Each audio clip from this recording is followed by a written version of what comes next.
أولم يروا إلى الطير فوقهم صافات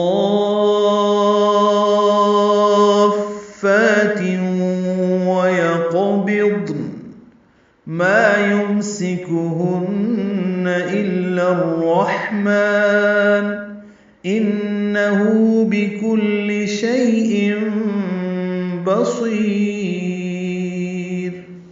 اولم حمزہ واو جلدی ادا کریں گے، میم ساکن پہ اظہار شفوی ہے، یرو را پر پڑھیں گے اور واولین ہے یرو، یرو نہیں پڑھیں گے یرو.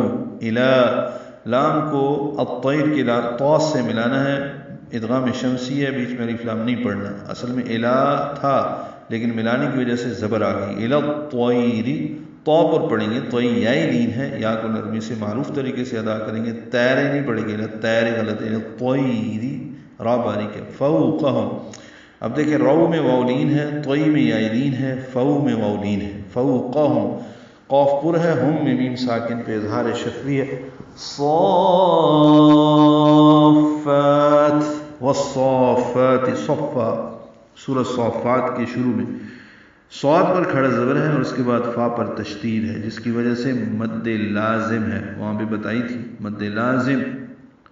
مد لازم کلمی مثقل ہے، صاد کو لمبا کرنا ہے، 6 حرکات لمبا کریں گے، فا سے ملائیں گے، فا کو 2 حرکات لمبا کریں گے اور تنوین کے بعد واو آنے کی وجہ سے تم میں ادغام کریں گے. تو صافات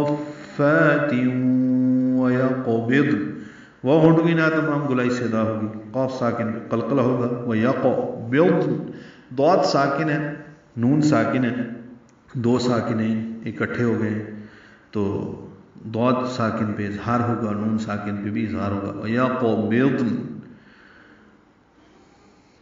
یہ اجتماع ساکنین ہیں، دونوں پہ اظہار ہوگا. یہاں پہ جو وقف لکھے ہوئے ہیں وہ وقف غفران، وقف منزل اور وقف لازم اختلافی.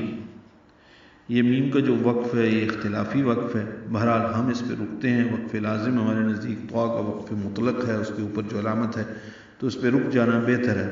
اب غلطی یہ ہوتی ہے کہ ضاد اور نون دونوں پہ قلقلہ کر دیتے ہیں لوگ. وَيَقْبِضْنُ بدنو غلط ہے، وَيَقْبِضْ اس میں توجہ سے پڑھنا ہوگا اور اس کو اچھے طریقے سے یاد بھی کرنا ہوگا.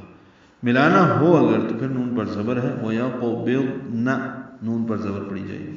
بہرحال وقف کرنا بہتر ہے کیونکہ اس میں ثواب بھی ہے. مالف مدہ ہے، یمسکہن میں میم ساکن پہ اظہار ہے، سین کاف جلدی ادا کریں گے، ہن میں غنہ ہے مشدد پہ. الا الرحمن میں حمزہ کو لام سے ملانا ہے، لام کو را سے ملانا ہے، بیچ میں 2 الف اور 1 لام نہیں پڑھنا. الا الرحمن لام کو را سے ملائیں گے، ادغام ہے شمسی ہوگا، را پر پڑھیں گے، ہا ساکن پہ ہم سے، میم کو لمبا کریں گے اور نون ساکن پہ وقف کر دیں گے. اگر سانس توڑنا ہے وقف کرنا ہے تو الا الرحمن پھر میم کو لمبا کرنا ہوگا. ان میں نون مشدد پہ غنہ ہے، ہو الٹا پیش ہے، 2 حرکات لمبا ہے. بکل کاف لام جلدی ادا کریں گے، باریک پڑھیں گے. کاف لام شیء یائلین ہے، تنوین کے بعد با آنے کی وجہ سے اقلاب ہے، ان کی جگہ ام پڑھیں گے. شیء بصیر صاد پر پڑھیں گے اور وقفاً را باریک ہوگی کیونکہ پیچھے یا آ گئی ہے. ملانے کی صورت میں را پر 2 پیش ہیں، را پر پڑی جائے گی اور آگے حمزہ ہے تو پھر اظہار کرنا ہوگا، یعنی بصیرن پڑھنا ہوگا، لیکن وقف بہتر ہے بصیر پڑھیں. کیا انہوں نے اپنے اوپر کبھی پر پھیلائے ہوئے اور کبھی پر سمیٹتے ہوئے پرندوں کو نہیں دیکھا؟ رحمان کے سوا کوئی نہیں جو ان کو فضا میں تھامے ہوئے ہو، یقیناً وہ ہر چیز کو دیکھنے والا ہے.